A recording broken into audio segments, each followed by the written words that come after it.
Dear Venerable Dhamma friends, we are going to start today's Dhamma talk. May everyone settle down for the Dhamma talk and give the consent with 3 times sadhu, sadhu, sadhu. Namo tasse bhagavato arahato samma sambuddhasse. Namo tasse bhagavato arahato samma sambuddhasse.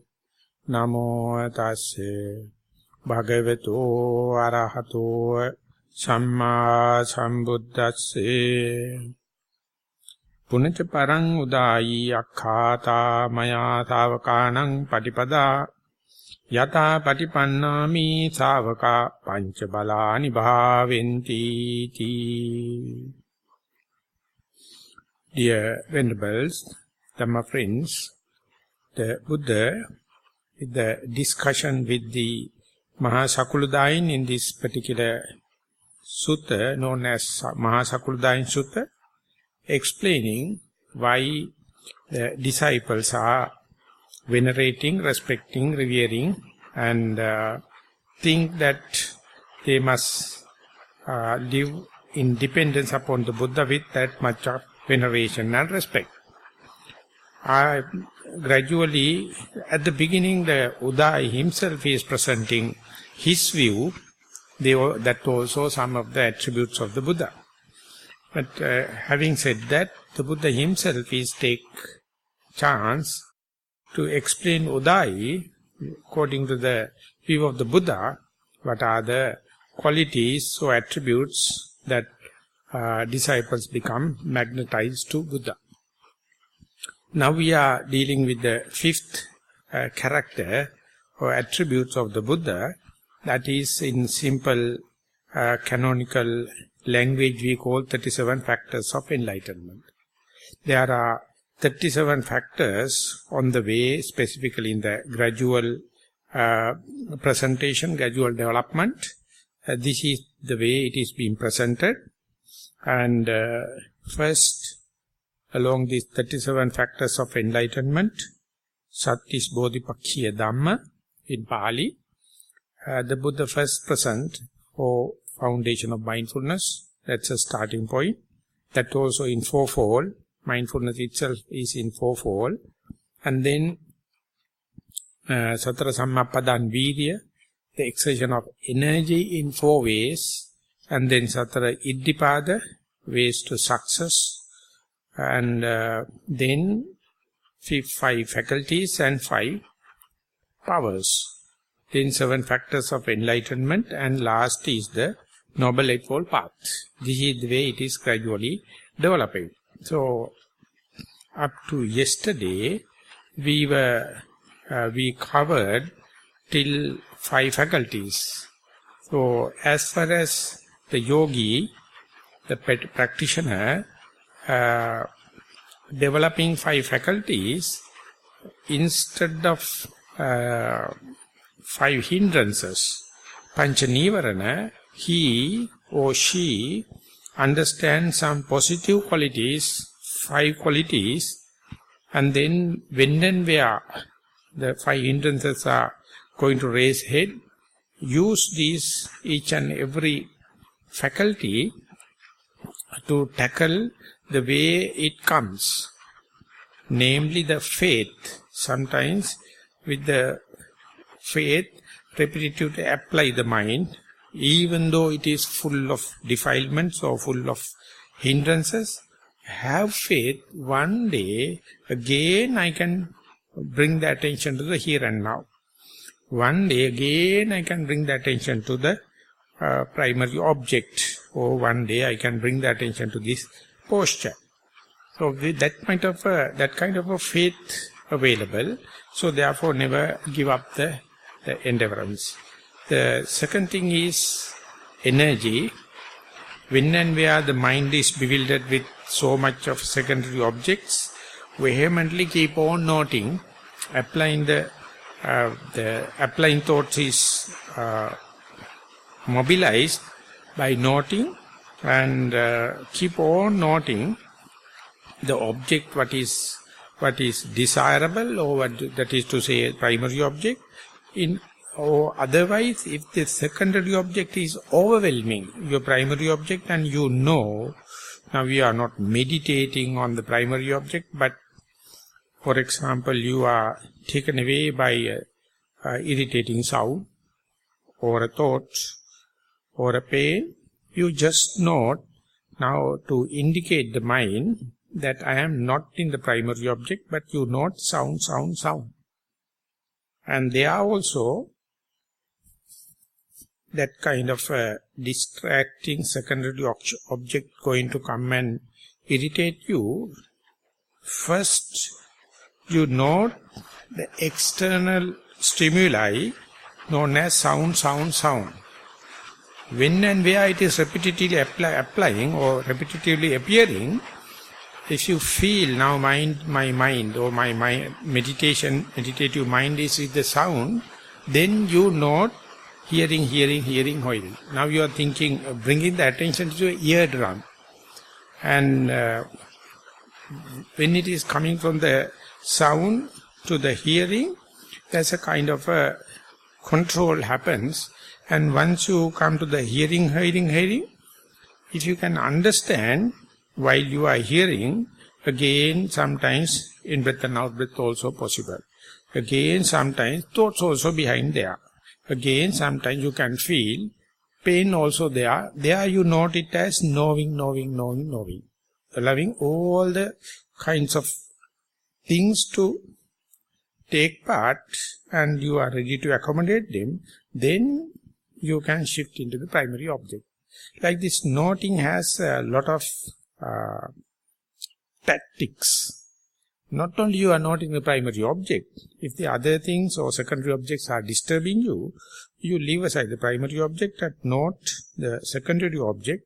Start with the external stimuli, then your organ, and then knowing faculty. That is the way you can bring the attention back home and then go into the primary object. So much energy you need, that must be discipline kind of energy, and that is called a faculty of energy. And then the faculty of mindfulness, it is a new member in your the spiritual mind.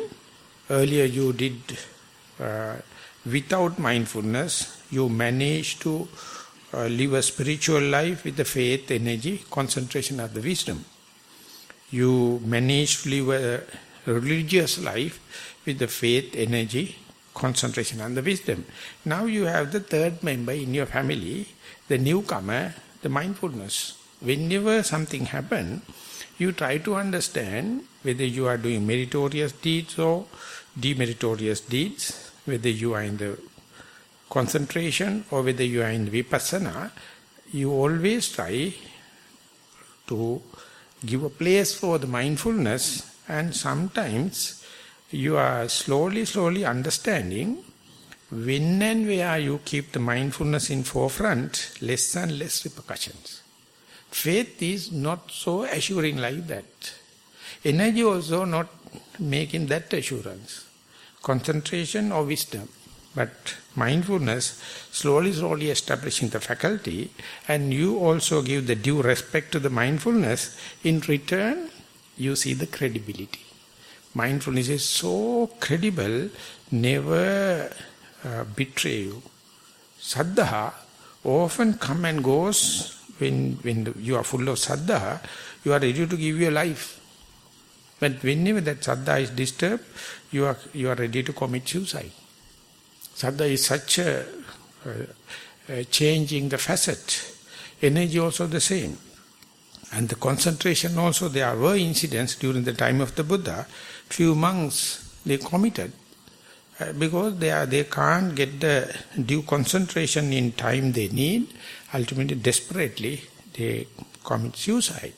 And the wisdom, you can see even in the worldly the exams or knowledges, when the people, they are bright at the school, and if they get failed in the exam, they are up to committing suicide. The knowledge is a good thing, but that's the other side. But mindfulness, never. Mindfulness, never. Have you ever heard about any person killed himself telling that I am not mindful? No. Even mindful person, next time he become unmindful, whenever he comes to know, there's a mechanism to say that is also mindfulness, therefore nothing to worry. You can have a hope. So this member is now, you can see whatever you do, meritorious deed or demeritorious deed, or worldly thing or spiritual thing, you try to see through this new member, and that is how you find the least frictional path.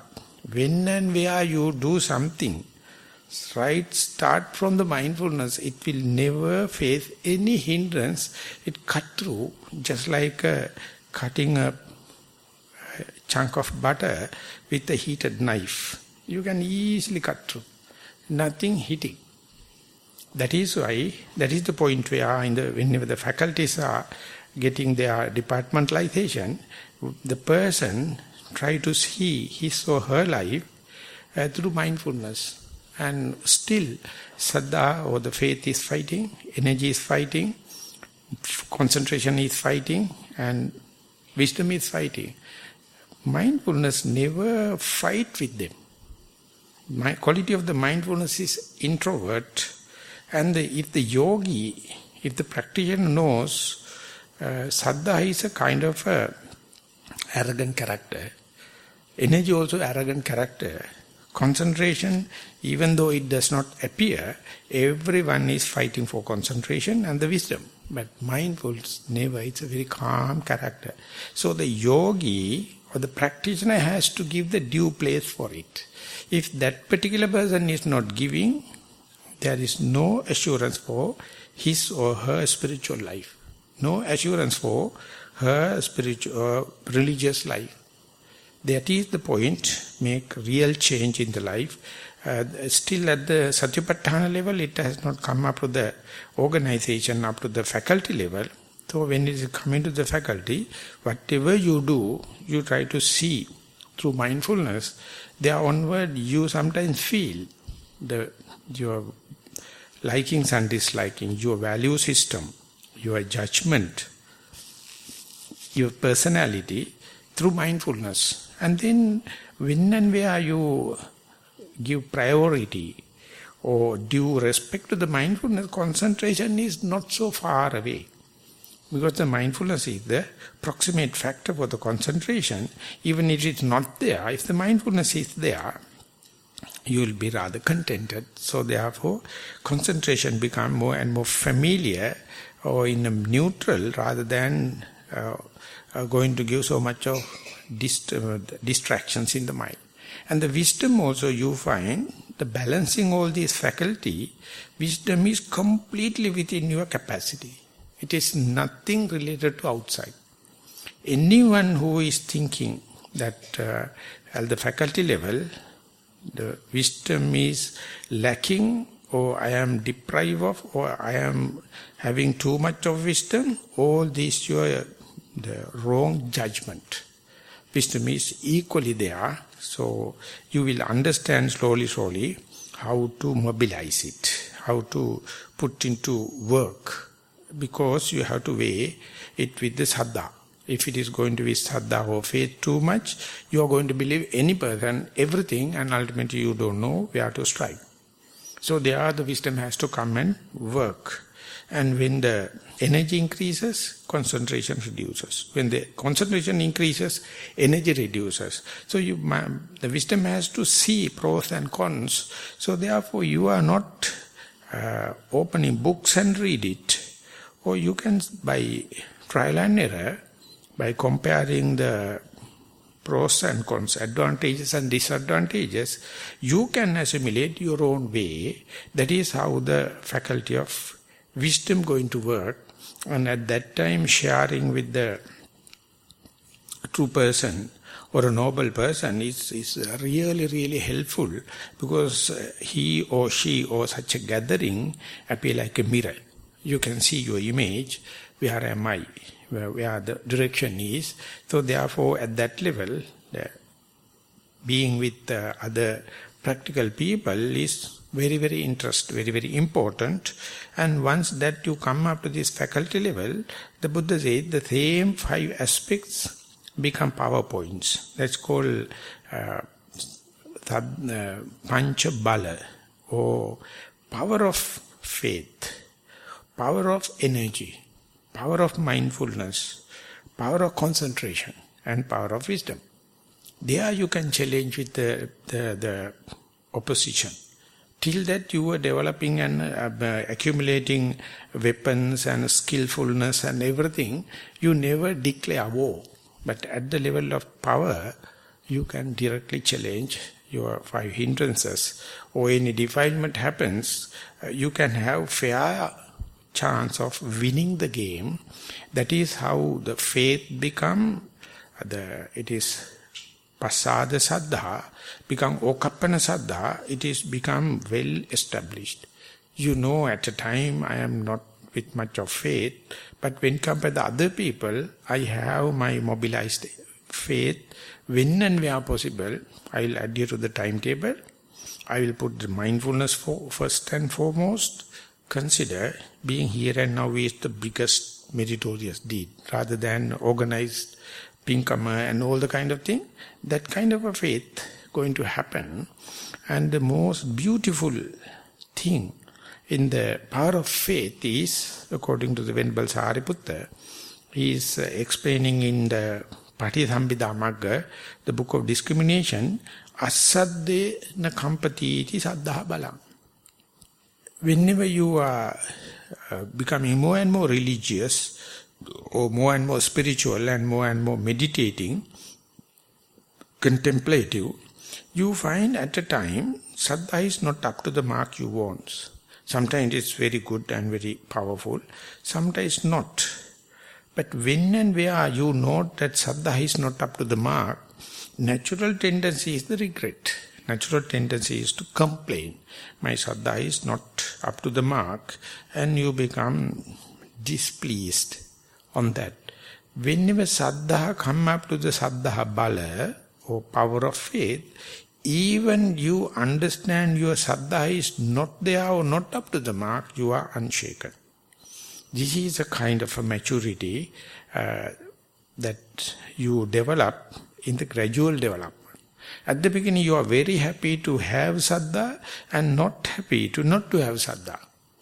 Whenever saddha becomes saddha bala, or saddha becomes power of faith, asaddhi, even you are not faithful, you know my faith is not up to the mark.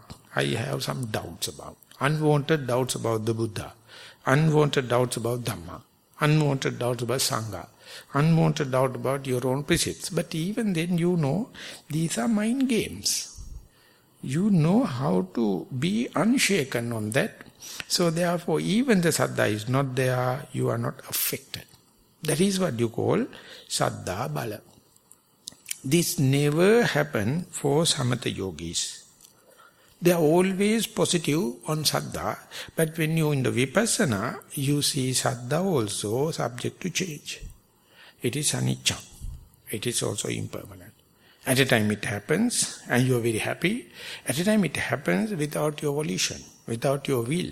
And each and every time if you are to regret, this will be a great hindrance, and saddha will be a hindrance then. Of course, up to that level, till it come up to the faculty level, it is. But now when it come up to the power point or power level, you understand saddha itself sometimes appearing when the causes are available. Whenever the causes are not there, it is disappearing. And therefore, not to regret, or main thing is not to worry. Saddha itself is a root cause of suffering. Saddha itself is a root cause of suffering. So therefore, it has to understand, it has to come, it has to live or do the task, and it has to disappear. So therefore, you start to learn saddha is appearing as well as disappearing. So far you were doing appearance and the disappearance, or beginning, the middle and the end of the materiality, or pain, or any other thing. Now you understand the appearing or beginning or the middle and the end of spiritual faculties. This is a kind of a real understanding of going against the grain. That is very faculty you develop. At the beginning you consider ever positive. But whenever it has become power, that's what you call power, saddha become, even if it is prominent or not, you find a way, or you have to learn the way, or you have to tolerate it, or develop immunity, not to shake. That is the way that it says, it is leading to kind of, whenever it is going there, saddha is unshaken. It says, you are learning how to calm your mind irrespective of whether saddha available or not. And that is the way you get liberated from the very saddha. These are the starting points. You use saddha but never shaken, never taken, never allow saddha to take it for you a ride.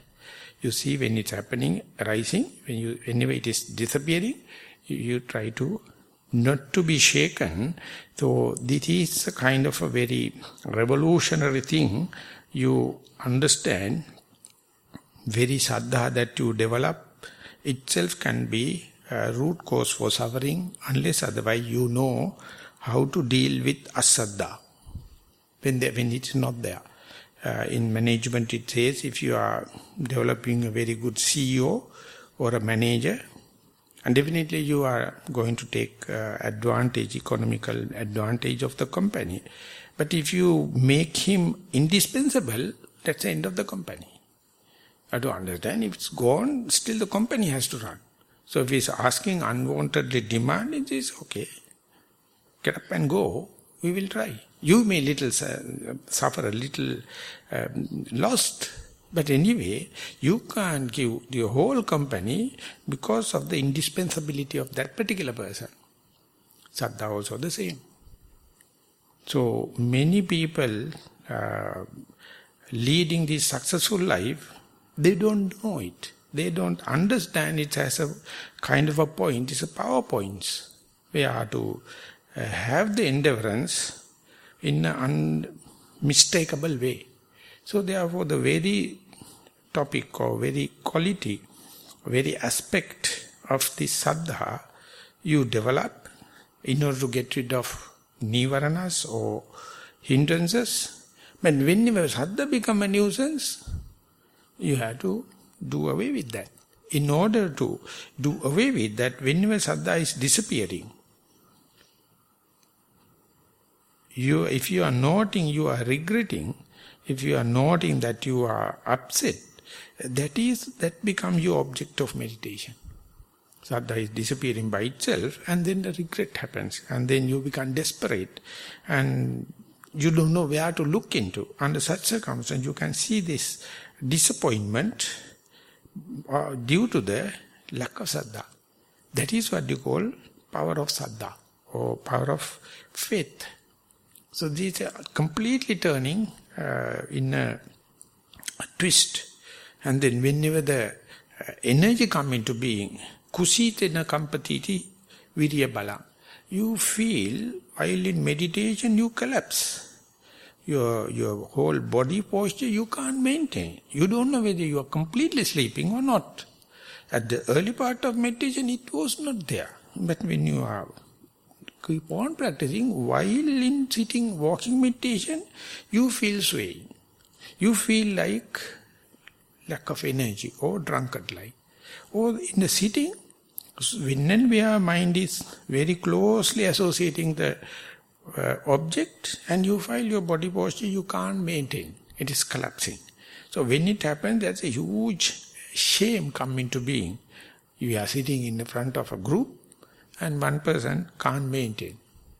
And if you are a young person or you're a girl, due to that reason you will get up and go. You will give up your whole spiritual life because you never expect when the meditation progress that the body posture to collapse. But it is. So there you have to understand, even if you feel you are lethargic, you become lack of energy, you have to endure it. You have to understand not let that to be carried you away. Just be aware when and where mind is face to face with the object little longer, it is powerful enough to get rid of the gross level of desire and the hatred, and then the ignorance come out. Whenever the ignorance coming out, the sleepiness or boredom or doubts or fearfulness, uncertainty, that is the shadows of the ignorance that come. So at that level you must expect it to happen. It is not a lack of virya. It is not lack of energy. That is the way you are understanding the manifestations of the ignorance. So there you must go, even if you feel collapsing, even if you feel you can't maintain the posture, try to understand, before that happens, am I in mindfulness? Or after that sleeping, when you wake up, am I in mindfulness? If that is the case, you are in a healthy kind of a escapism of the mind. But before going to that slimy nature or collapsing nature, if you are unmindful, even you wake up and still you find difficult to come back to the primary object and settle the mindfulness, then you can understand this is a kind of a defilement or sleepiness. Or sloth and torpor. So therefore don't just simply complain telling I am sleepy. Just see how much you can accountable before this gap.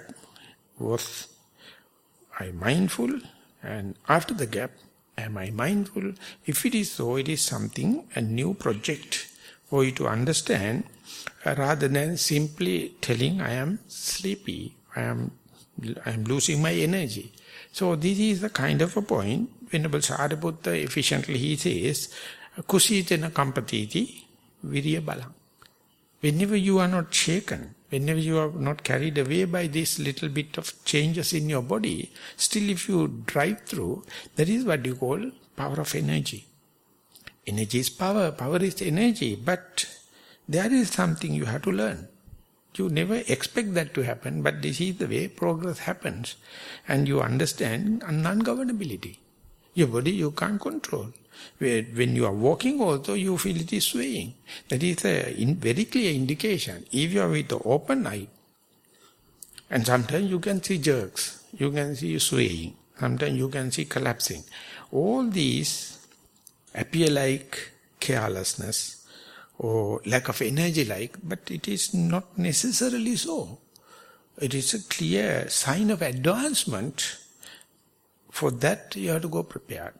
And pamadena kampati iti sati balang. Pamada means the negligence. Apamada means the diligence. And diligence and mindfulness we usually consider as synonyms. So while you are developing mindfulness, as far as it is a faculty, one of the 5 faculties, you use this mindfulness whenever you go absent-minded, daydreaming, fantasizing, and carried away, you use your mindfulness itself as to reinstall you in this present moment. But when it comes up to the power of mindfulness, you understand frequently how much you are unmindful. But still, you are not regretting. You understand, now only I see, I can't maintain continuity of the mindfulness, even though earlier I thought I am very mindful and continuous. More scrutiny you have, or more thin slicing of time you have, you can understand so much of sandwich points where unmindfulness is cope up with mindfulness. When it is happening, if you know the art not to get carried away by just seeing unmindfulness, you can understand these are happening due to due cause and effect. So how about still seeing unmindful and not to regret? My simple explanation is it is unhuman. Human being can't do it. It is more par excellence than the human mind. The very mindfulness brought up to this point, you find it is not solid. You find fractures. You find it is with crevices. But still, it is doing the task. So therefore, you are not going to throw away or you are not going to regret. You understand mindfulness itself is subject to changes. Mindfulness itself is creating suffering. Mindfulness itself is not under my control. For that, you have to see that very mindfulness you develop. You feel like you are in full mindfulness, but you can see crevices, you can see unmindful states. And imagine if you know the art of, know the game and how to be glad about. So each time you become unmindful, you become glad. Because of your mindfulness only, you see unmindfulness. The person who never meditated, they don't know what we are talking about. So only the mindfulness people at a time, definitely it is leading to the unmindfulness situation. It also appear expanded or amplified. When it is happening, unimaginably you can see mindfulness and which is unmindfulness. Unmindfulness is mindfulness, and they are very closely living together. We are the people selling mindfulness is good and unmindfulness is bad. Ultimately we are the people get tense. But when Sariputta says, whenever mindfulness becomes power of mindfulness, you are unshaken whether you are mindfulness or not. So the best book I recommend is Power of Mindfulness by Venerable Jnanaponika. But this quotation is not there in that book. The Venerable Sariputta's quotation, Pamadena Kampatiti Satibalang, you don't find it. But without that, Venerable Jnanaponika himself presented in a very dynamic way. Not a single traditional Buddhist ever thought in that way. He was a German. He was a Jew. And when he understood mindfulness, he wrote the book, separate book known as Power of Mindfulness. And for me, it was very, very, very helpful because it's a completely different interpretation, like when we are compared to our traditional commentary interpretation. Because he has taken quotation from all over, but he put it in such a pragmatic way. But my remark is, this Venerable Sariputta's quotation, Pamadena Kampatiti Satibala, not available. So I took it as our motto in Nissarana, in our letter heading, we put Pamadena Kampatiti Satibala. Even if you are unmindful, nothing to worry. Galala. So that is our letter heading. Even you are unmindful, if you know you are on the way mindfulness, now only you see here and there unmindfulness, then you have a reason to be glad. That gladness, totally spiritual. It is totally the religious. People, those who do not meditate, they never comprehend what we are talking about. They can't comprehend what the Venerable Sariputta is going to communicate. They can't comprehend why the Buddha is expressing mindfulness as a faculty and again mindfulness as a power. That is the point. In detail, I would like to go a little more in detail because it is very interesting to someone to see one's own experience. Whenever your mind go bewildered or absent-minded or going out, maybe due to the thought, maybe due to a sound or pain, and when it is happening, specifically in a residential retreat and if you are taken full time, there is a kind of a blink to indicate something wrong somewhere. You are supposed to be in the in-breath and out-breath, but mind is listening, or mind is thinking, or mind is worrying about the pain. So in a particular place, you comes to know, this is not my primary object, this is not mindfulness, but the sixth sense going to say something wrong somewhere. Immediately when it happens, for some people, mind gets a jerk and come back to the primary object. It appears like you are waking from a dream or shaken, and some people with a little bit of adverting of the mind come back to the primary object or your posture. When it come back, often you regret. Whatever may be the effort I am taking, mind goes to unmindfulness. But instead, if it is happening again and again, if you make a chandan janeti vayamati viryang arabati chittam paggannati padahati, you develop a desire and try, put forth energy and try to exert, not to regret. Even if it is, mind is coming from bewilderment to the primary object, once it come to the primary object, your main thing is not to regret. And just see whether when you come back, whether the primary object is calm and quiet. If the primary object is calm and quiet, no damage happen. So that is the point you have to make sure whether this going out, if it is defiled, if there's any kind of a damage, when you come back, you find the primary object is disturbed and not ready to come back to the primary object. And if you are not regretting and coming back and see if the primary object are disturbed or not, for that most important thing is not to regret. Main thing is not to regret. And that never happens unless otherwise you listen.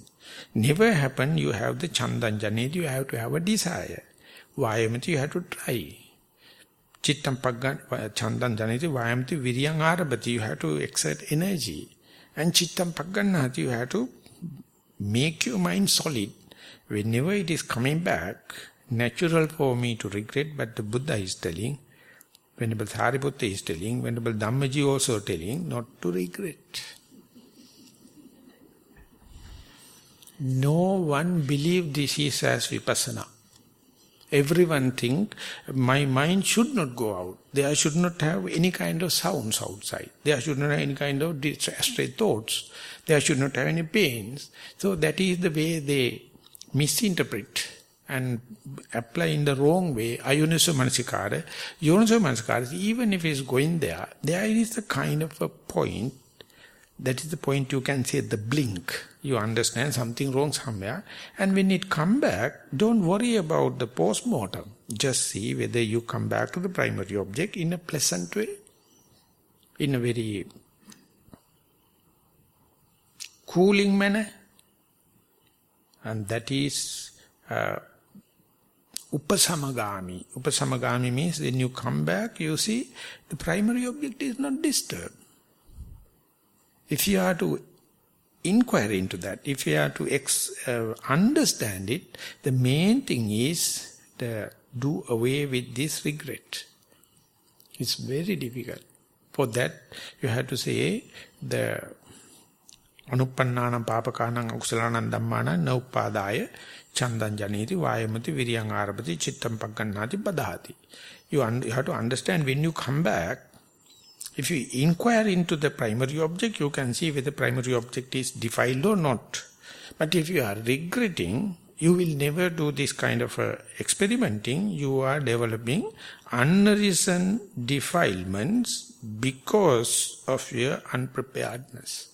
So there you have to be prepared. That preparedness, chandan janeti, you have to have a desire. Vayamati, you have to try.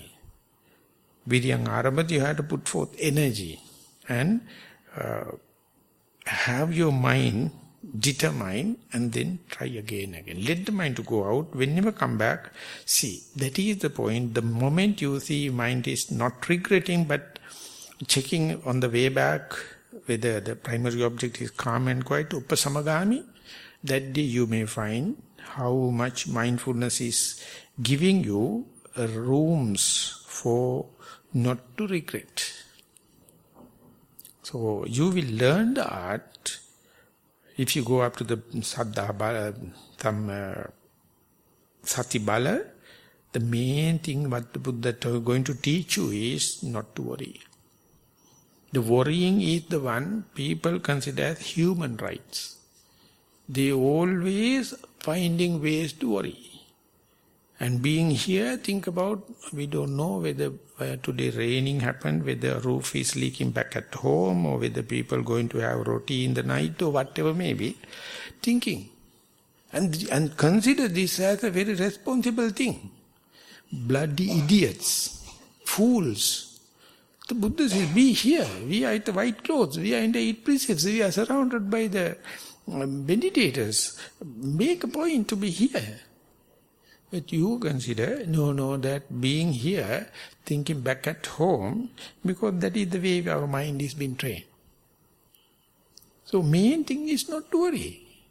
And if you are worrying, please let me know, specifically those who are believe in the rebirth, are you worrying about the people you associate the last life? No. Why? They are not going to give any benefits. They are not going to give any fame, gain, nothing. The present people are going to boost you up. Therefore, you are worrying about them. What a narrow-minded way you make points to be worried. And if someone is not worrying, you say you are callous. You don't have feeling for that. So therefore, don't come associate with us. Please get out. So this is the kind of people, because they don't know power of mindfulness. Give that book, Power of Mindfulness. And they will one day understand, whenever the mind come back home, on the way back, if the things are okay, that's it. Start right from there. Keep the stream of consciousness as much as possible undefiled. Then you are really, really compassionate to yourself. Not by worrying, not by creating carcinogenic kind of secretions into your brain. Just try to be happy. That is what you call power of mindfulness. And it's very, very interesting. Very, very interesting the way. But till the recent time, it has never been interpreted in this way. Never. They have never quoted that. Pamadena kampatiti satibala. No one read it. So therefore they think there's a kind of a magical way the mind has to become powerful. No, it is understanding unmindfulness and know how to not to worry. And vikitena kampatiti samadhi balang. Even if you are completely scattered, mind is completely distracted, not to worry. Again the same mind one day become concentrated. That present day, the distraction is not a permanent thing. So therefore, even if you are unconcentrated or perplexed, distracted, don't commit suicide. Just wait. Again that bloody thing again come and be mindful. Or not only that, mindful, it may be concentrated also. But if you are a mentally imbalanced person, definitely that will you take chance to commit suicide. But it is because of your spiritual life, otherwise you don't know what is the concentration is. So at that moment, if you know how to cope up with unconcentrated or perplexed mind as well as the concentrated mind, if you understand these are two states of mind, the same mind, just wait. So even that capacity is, this potential is in you, unless otherwise you mobilize it, unless otherwise you train it, you will never understand it. So therefore, whenever you are answering the questions regarding the meditators, they plead, ask their all possible ways, Bhante, please let me know how to get the concentration at any cost. I simply say, go and take some drugs. Simple.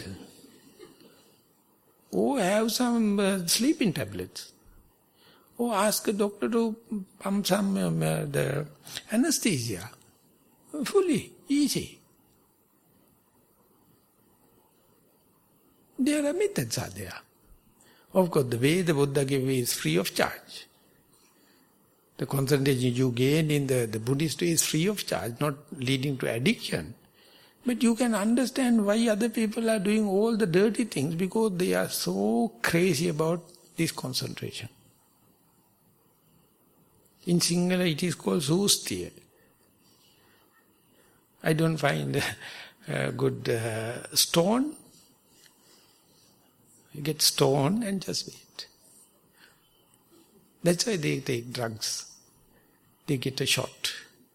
So many people wish to have that also. So that is why people are so crazy behind alcohol, crazy behind drugs. And that is why Karl Marx told, the religious is opium. People are chasing behind that so much. But if you are training, even unmindful, unconcentrated, you are equal with the concentration, then where's the point to be regret? Where's the point to be frustrated? Where's the point to be tense? These are the two volatile states of the mind. And even the avijjaya nakampatiti panya balang, sometimes you see your idiotness. How fool am I? Clearly you can see. And you feel giggling. Ah, what a way that I know I am a fool. Finished. No problem. So that is the point, you put up with your ignorance, and so far you have managed very nicely. Why not for the next moment? Next moment also the same. And many people, they don't care about the having ignorance. Knowing that thing is the one creating problems, tension, frustration. The Buddha says knowledge never creates problems. More and more you go there, you find, and many people may come and praise you, you know everything and kind of thing, but when compared to Buddha, who we are? When compared to Buddha, who we are? And so much of thing we have to learn, but still we behave like the all-knower. Or other people also come and praise you, then you feel very sorry for that kind of people, and sorry for yourself also, because you understand magnanimity of your ignorance. That is what you call wisdom. That is what you call the wisdom. In Chulla Vedalla Sutta, and the Salayatana Vibhanga Sutta, the Buddha says, the ignorance is completely reciprocal to knowledge. More you know about your ignorance, that is what you call wisdom. So that is this whole journey, to understand who am I? What am I? Do you think it is out of platinum or gold? Bullshit, it is ignorance. That is what you call neurosis. You are taking from evening to the morning, this life to the next life. If you know it, you will never take it to the next life. You will drop it then and there. You don't know. That's why you are hiding. So when and where you to understand your own ignorance, that is what you call wisdom. Or not to worry about when you are to understand your own ignorance. That is the broadest, or that is the most revolutionary, or that is the most radical way one can look at oneself.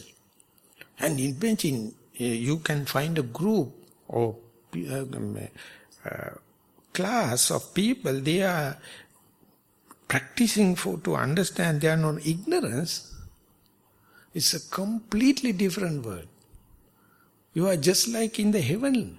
You are just like in a paradise. You are just like in the Brahma world, because everyone is trying their best to understand their ignorance, not to show off, not bragging.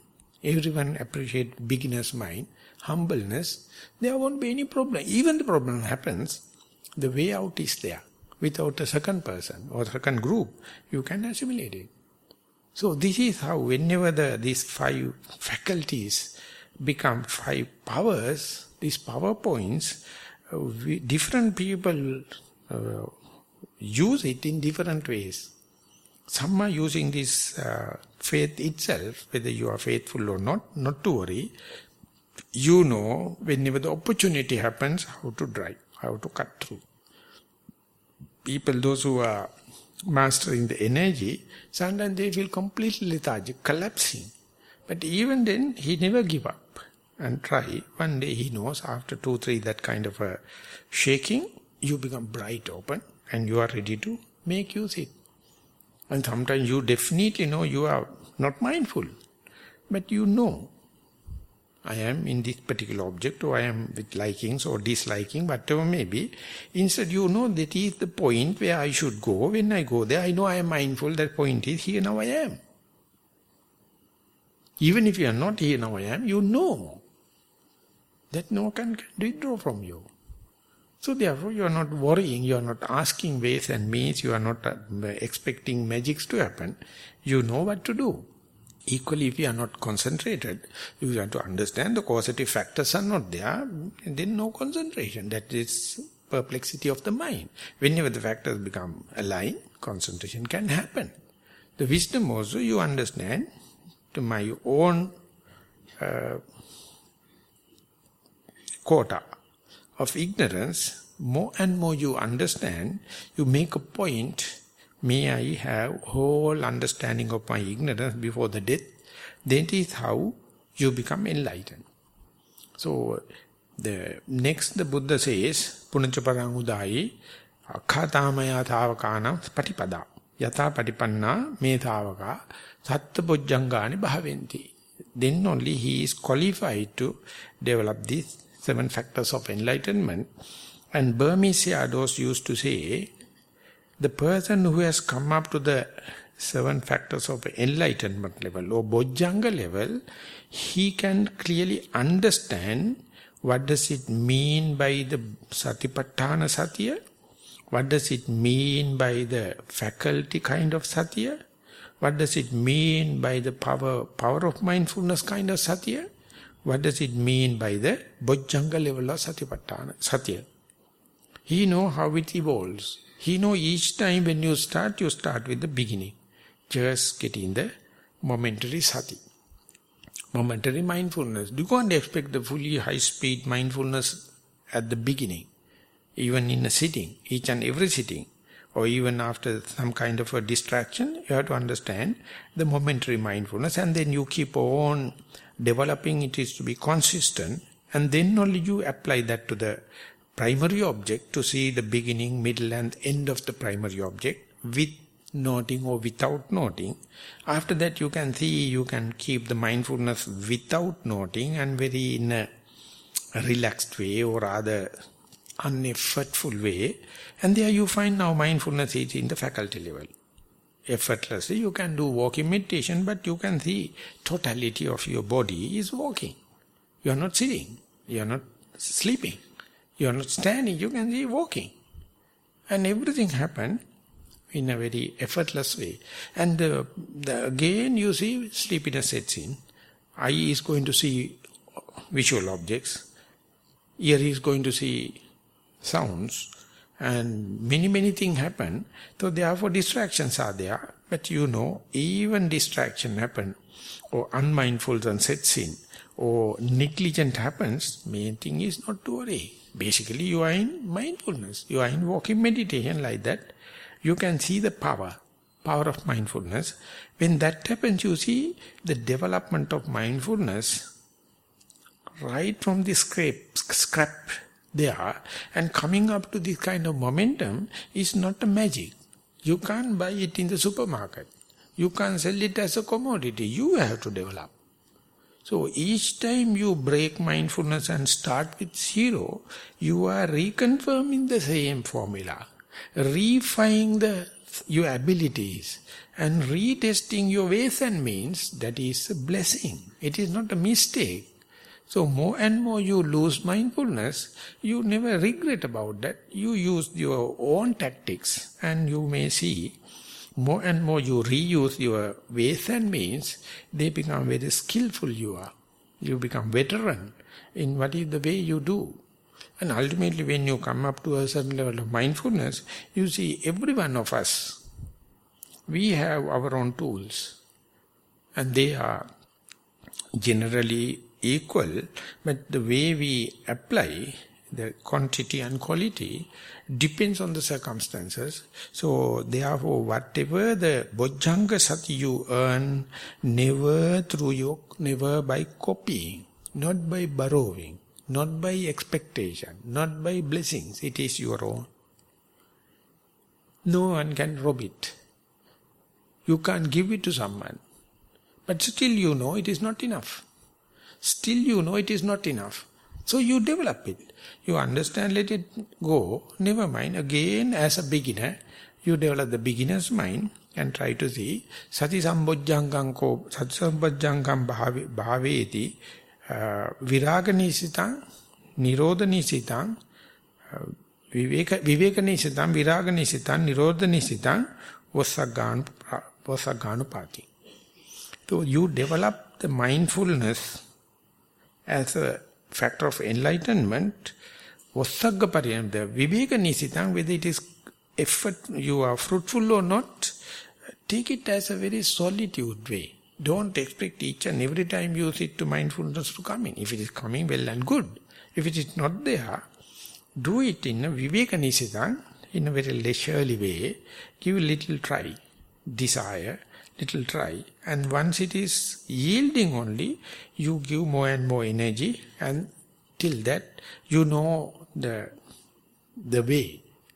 Pandita Sayadaw, he says, when you are hitting the box of matches on the side of the box of matches, the angle and the weight must be there for that to necessary friction to happen, or heat happen, or the spark to happen. So you have to hit it 2-3 times till you get the proper angle and the weight. So likewise, whenever you are kindling mindfulness, you give a try. When you are trying, may not be successful, do it in a leisurely way. Otherwise you expect on the first time everything to happen. That is not the Sati Sambojjhankam bhaveti viveka nisitang, viraga nisitang. Sometimes it is while you are observing, mindfulness go away, become bewildered. You become scattered. Be aware. Never mind. This is not a permanent damage. You are not have a kind of a desire or holding as me to the sati or mindfulness. Sometimes it is disappearing. Never mind. Viraga nisitang, even if it is going away, main thing is not to worry. So you learn the art. Viraga nisitang, nirodha nisitang. Imagine if you can be aware one day that how the mind jumping from your primary object to the secondary object under the light of your vigilance, the going out, that is so enlightening. You can see the primary object is very pure. It is not allowing any kind of defilements to happen. It is assured. It is the oasis and it is pure. But the secondary object, beyond your control, and your main volition is to keep in the primary object. And while you are observing, still it is jumping. Go away. Whose agenda? Who is taking the initiative? You may practice ever, never you may see what is the agenda, how is it is jumping from to the pure land or from the purified form to this defiled form. Not a single person have any kind of agenda. But it is happening as if it is organized. So you have to observe again and again so-called my mind, jumping from so-called my primary object to that kind of a thing. It says if you see mall cricket, whenever you keep open flame, it is jumping into that flame. And soon it goes there, it is burning. Burning its legs. If you have 6 legs, if one leg is burned with the 5 legs, again it is going to the same flame. Even if it is burning its flap, the wings, with the balance of it, it is going to the same flame. Do you think by giving Dhamma talk on by mindfulness and we can teach that? That mole cricket that you are jumping into a flame? One day the Buddha came out of his kuti and he found someone has put a lamp up in front of the kuti. It has been a tradition. Someone indicating this the Buddha is there to keep the oil lamp. And to that oil lamp, lot of creatures coming and falling and burning, you get the bad smell. So Buddha is sitting and waiting. He says these people, these creatures with the short life cycle, due to the desire for this light or open flame, jumping again and again and going to die and reborn in the still shorter lifespan. That's exactly way by that mindful land, mind is jumping without listening to any kind of your volition or will. It has an agenda. And to see and observe this is as a universal truth or kind of a eternal law. What observation it is. It is called noble quest, Arya Paryesana. Giving such a pure land and train and telling you be here. It's jumping. Jumping again and again. So you have to understand the nirodha of the sati. Sati is going to cease to exist. From the sati land, it is going to the mindfulness land, it is going to the unmindful area, and mindfulness ceases to exist. Can you observe and not to get moved, not to get worried? That is the way you know the very sati, you see it is disappearing. It is wearing and tearing. It is going away. But still you can observe it. That is the way it has become Bojjhanga Satya. Viveka Nisitam, Viraga Nisitam, Vasagga Parinami, it is about to give up. No problem. Even that very mindfulness you develop, you are ready to give up. And that is the way you master the sati. When and where you are ready to give up anything, that is the time you can say, I have mastered it. Not that by hugging and kissing. Not that by when it has become indispensable. At the beginning we make mindfulness like only savior and like indispensable thing. But later when you go up to the Bojjhanga level, you are slowly understanding mindfulness also undergoing some changes. Anicca. It is evolving. And it is also a crude cause of suffering.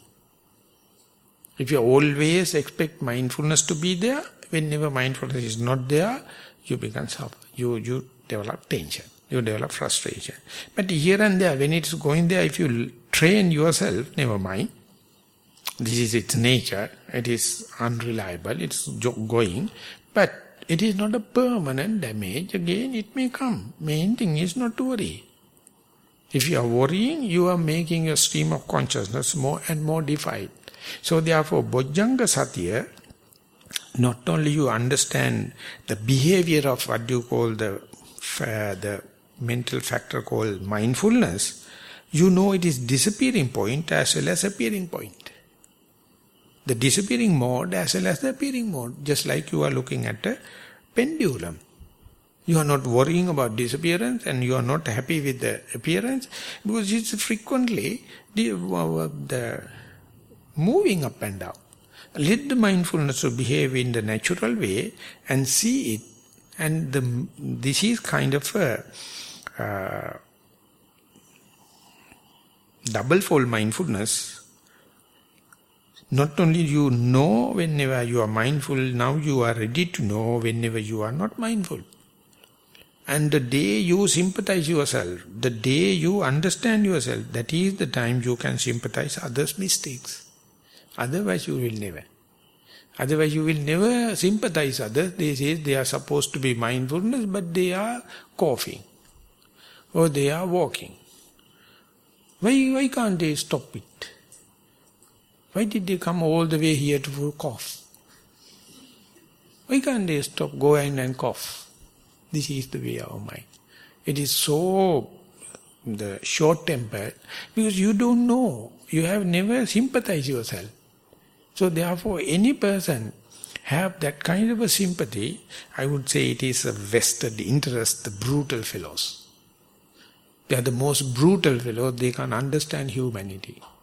The person you go for meditation, they understand my very mindfulness is not listening to me. My very, the volition, will, even if it is compassionate to myself, I can't control. So what to do? Other people, even they are meditators or non-meditators, they are human. I only know the mechanism, they don't know. And they are giving a classic example for me to understand how non-governable the situation is.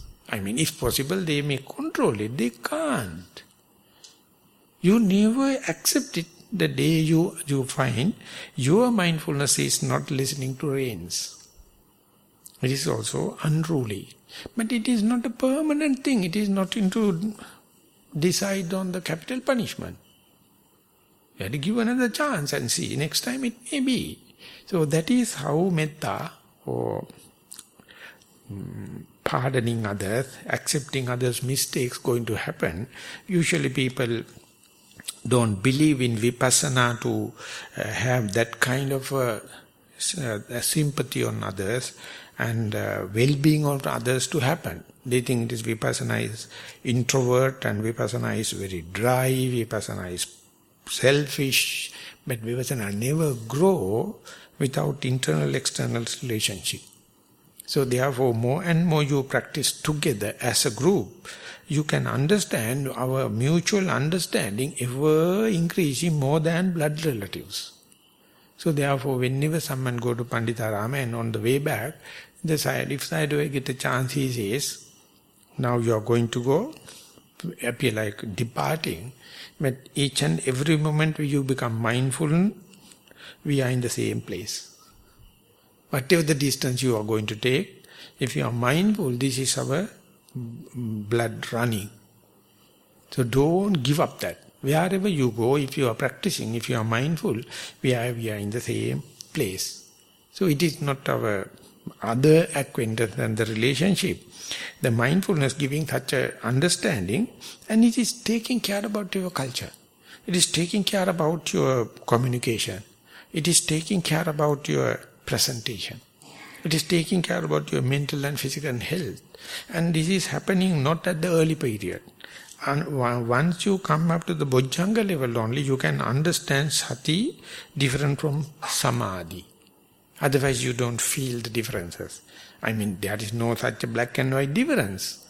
But even this discriminative understanding happens when the mindfulness comes up to the Bojjhanga level. And you can understand the three phases of mindfulness, the appearing phase, and it's the evolving phase, and disappearing phase. So without knowing that, how can you claim that you know mindfulness? So far you never appreciate the disappearing form. It appears considered something to be regret, something as a frustration. But in the Bojjhanga level, viveka nisitang, viraga nisitang, nirodha nisitang, ussagga parinami, ready to give. And when that happens, you develop kind of unshakability.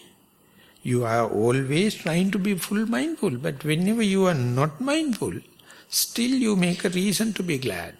Now I know I am not mindful. So someone will come and say, hey, that you are supposed to be mindfulness, this is the way you are doing it. Say, thank you very much. I also observe the same, you also observe the same, so we are in the same boat. No problem. Otherwise you will say, who are you to come and tell me? This is what you call, you don't accept the beginner's mind. You don't accept your humbleness. You don't accept simply the innocence. When your mindfulness comes up to that capacity, you are so innocent, you are ready to accept your unmindfulness, ready to accept your lack of knowledge. Never mind. It is not a crime. It's a truth. So Bojjhanga way, Bojjhanga sati is a kind of a thing. You understand through sati, through the faculty called, or mindfulness, the mental factor called sati, the how to be unshaken. Whether you gain or loss, whether you are to have a people full of mindfulness or completely unmindful group, never mind. If you are to be with the mindful people, you can have, they are very calm and quiet and they will be practicing. But if you are to have unmindful people, full of dramatic. So Rajanish used to say, he is a crazy guy anyway. He says, if I am going to get appointed with one with the Buddha and other one is the normal citizen John, I will never talk with Buddha. He is talking only for noble truths. But the other guy, morning to evening, he is talking different things. Just he told, he will disprove in the next word. So it's very dramatic to talk with the normal citizen John. This is the way mindful people entertain mishaps. You never complain telling that he is not responsible about what he expressed. Second expression he is not telling with the first again, that is the way. If you go to the Buddha only, he is responsible about what he said, but it's boring. What the Buddha telling is boring. People never read Tipitaka. They read what the commentator says. What the commentators, sub-commentary says, they're very happily reading. They never read Tipitaka because it's boring. The presentation, the way it is happening, the same word happening again and again. So when you become mindful, you understand how your mind is working, how you take delight in good in front of better. You still try to be good. Just in front of it is glittering, better is there. You never go to the better. Still you are developing mastery on the good. And you claim, I am good. Yes. But your goodness is the hindrance for you to go to betterment. So these things come into being. They come into enlightening or mobilized when you are practicing. And when and where you get that kind of insights, you try to understand what the Buddha is.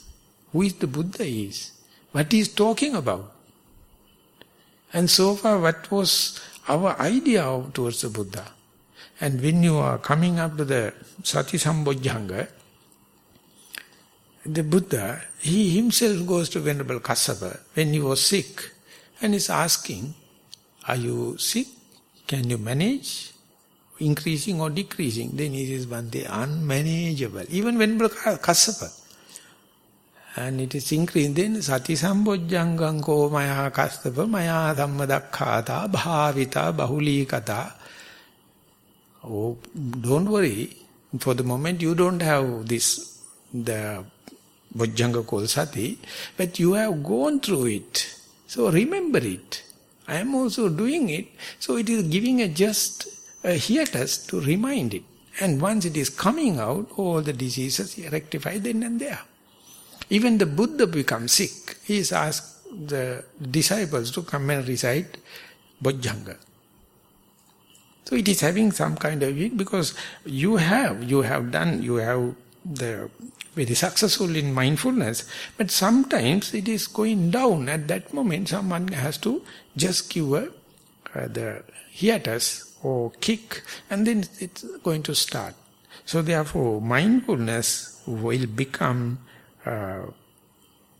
complete or contented by itself when and where you can see mindfulness disappearing mode, leaving mode, nirodha mode, or dwindling, disappearing, wear and tear. And still if you can maintain, if you can be diligent with that, that's a kind of a unshaking mind, and that is called tatata.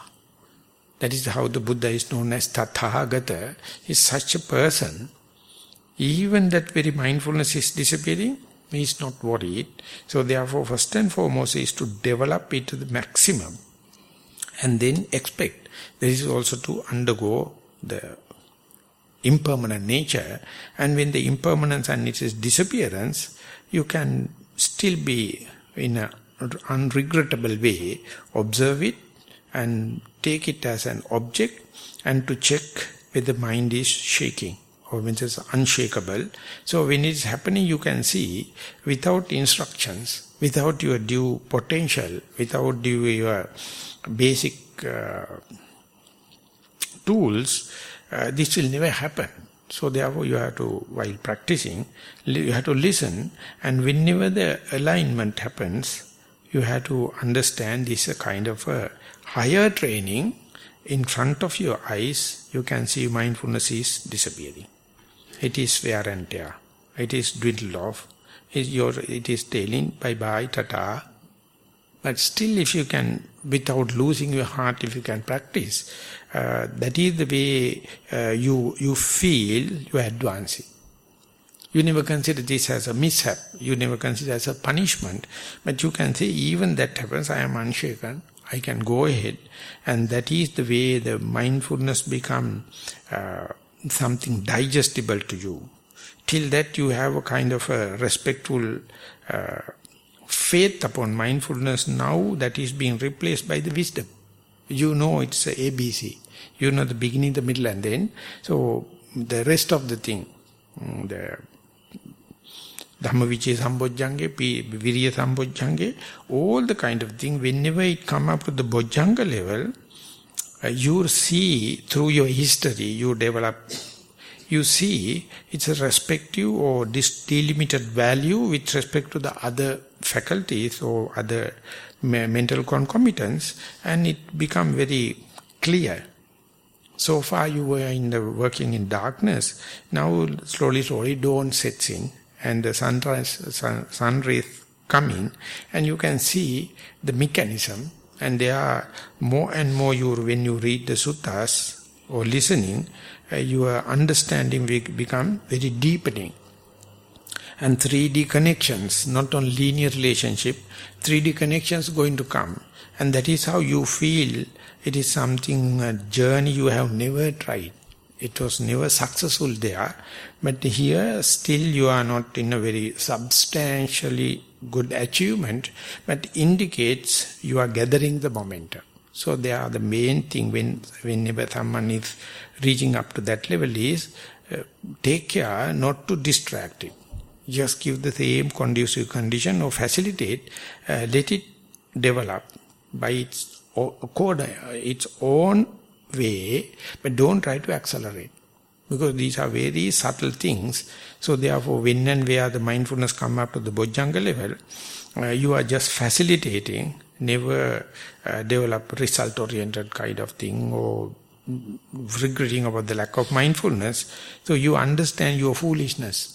Meditation is not to reach something, to gain something, just to let these things are happening. So therefore, all what you have done with all the success and failure, you will sympathize yourself, or you will never regret about your past mistakes. You will understand these past mistakes are your teacher. So therefore, hope this kind of explanation and Dhamma talk will help you to get encouraged and continue the same way. And even the failure happens, try to see that particular failure in thin slicing of time, and everything will become Dhamma. Thank you very much for listening.